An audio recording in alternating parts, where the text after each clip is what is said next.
Copenhagen, 1891. Just as the gas lamps flickered to life along the cobbled courtyard of a million-board palace, Captain Alric Hale stepped into the shadow of the Queen's private wing, sword at his hip, and a sealed letter tucked inside his coat. The winter air bit sharp at his cheeks, but he didn't flinch. He had been summoned for a matter of utmost discretion by the Queen's own order, no less. That in itself was unusual, but what awaited him behind the heavy, gilded doors was something no military training could have prepared him for. "Captain Hale?" The voice was young but firm, laced with a kind of weariness that didn't belong to someone still in her early 20s. He turned. She stood framed by the tall windows, moonlight catching the silver threads of her gown. Princess Petrea Ashcombe, third in line to the Danish throne, cloistered from court scandals since her mother's death 6 years earlier, watched him with steady, unreadable eyes. "Your Highness," Alric said, bowing low, hand over heart. "Please," she said, stepping closer. "We haven't time for formality." She handed him a folded parchment, her gloved fingers brushing his bare ones. The touch was brief, but something passed between them, something unspoken and immediate. "Read it," she said. He unfolded the letter. It was written in French, the ink smudged at the edges. He skimmed it quickly, then slower on the second pass. A threat. A name. A demand for silence. And at the bottom, the seal of a Prussian intelligence officer. "They're blackmailing you," Alric said. Petrea's jaw tightened. "They know about my tutor. About the letters my mother sent from exile in Vienna. If this reaches the council, it could destroy my father." Alric folded the paper sharply. "You were only 16.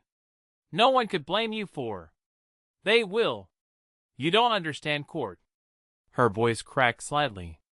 "Or maybe you do. You're the only one who hasn't tried to use me in the last 5 years. He studied her face. She was beautiful, yes, but not in that painted, distant way most royals were taught to wear. There was grit behind her eyes. Fear, too, but not enough to stop her. "What do you need from me?" he asked. "Protection," she said, then added softly, "and someone I can trust."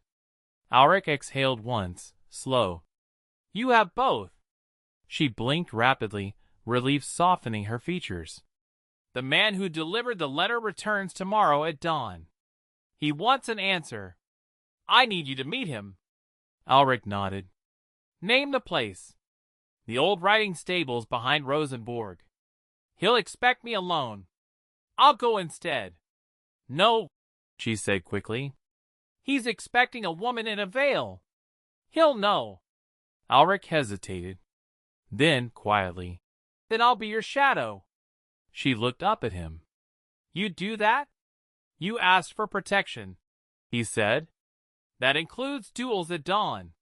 Her lips parted, stunned into silence. Then, slowly, she reached beneath her sleeve and pulled out a silver pin. "My mother gave me this," she said, pressing it into his palm. "If anything happens, take it to the Queen." His fingers closed over it instinctively. "Nothing will happen." They stood like that for a moment, close, breath mingling in the cold. Then a servant coughed from the corridor, and the spell broke. That night, Alric stood watch outside her door until the moon sank behind the palace spires. At first light, he followed her carriage at a distance through the winding Copenhagen streets, his coat collar turned up against the wind, one hand resting on the hilt of his sword. At the stables, Petrea descended alone, her veil drawn. Alric remained hidden behind the frost-glazed hedgerow, eyes sharp. The Prussian stood already waiting, tall and too well dressed for a stable yard. When Petrea approached, he gave a mocking bow. "You're late," he said in accented Danish. "I was told dawn," Petrea replied evenly. He held out a gloved hand. "The letters." "I don't have them." Alric stepped forward then, blade out. "She doesn't have to give you anything." The man turned, startled. "Who?" "Captain Alric Hale," he said. "Royal Guard.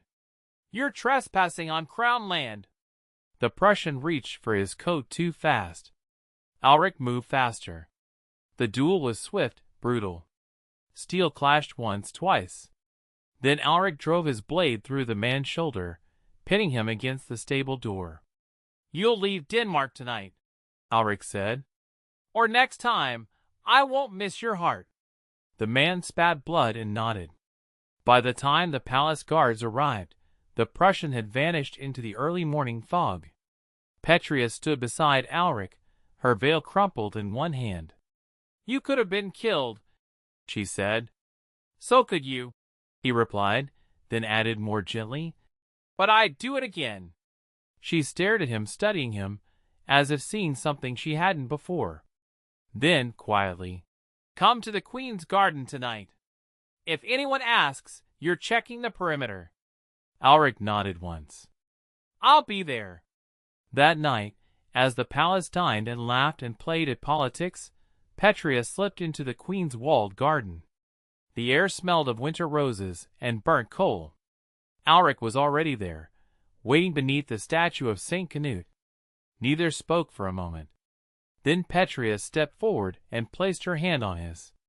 "I'm not supposed to feel safe with anyone," she said. "You are now," he answered, fingers curling gently around hers. They stood there in silence, palm to palm, the garden lanterns flickering softly around them. Neither said the word for what this was. But both of them knew. The Queen's garden had long emptied of footsteps by the following evening, save for the soft rustle of dry vines along the trellis, and the distant trill of a nightingale nesting in the ivy. Alric stood beneath the cloaked archway, his boots damp from the melted frost, one hand behind his back as he waited. He didn't pace. He never did.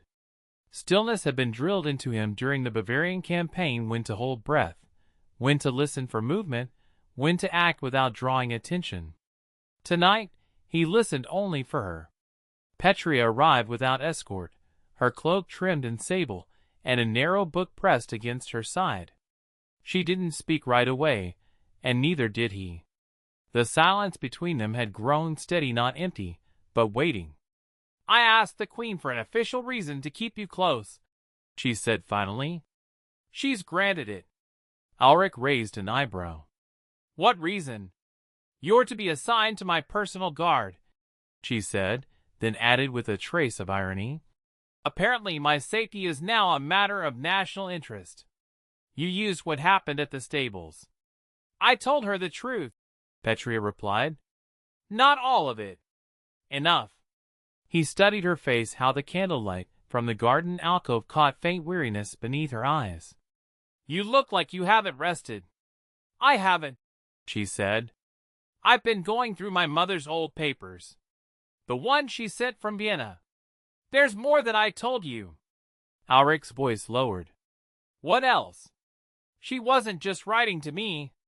She was tracking a network of sympathizers within the court who believed the monarchy needed reform.